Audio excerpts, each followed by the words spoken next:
Thank you for tuning in.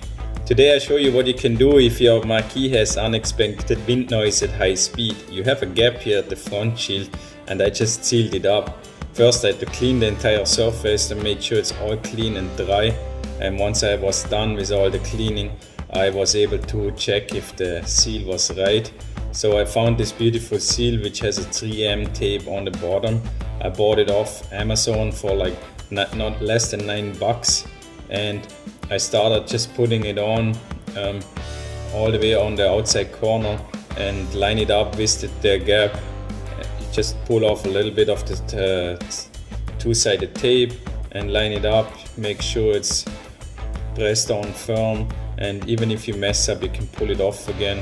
As you see here, I almost reached the whole length. I was not paying too much attention to it to have it beautiful yet. Important was the right length.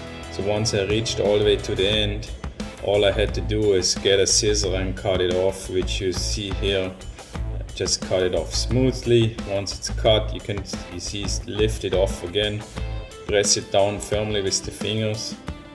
Make sure it's all pressed down from each side and it's nice and straight and slick.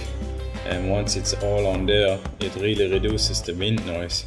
I just made sure everywhere it's pressed on firm, smoothly, all the way on it. And once it was on, you see it's nice and slick there with the 3M tape. I hope this helps and you enjoyed. Have a good day.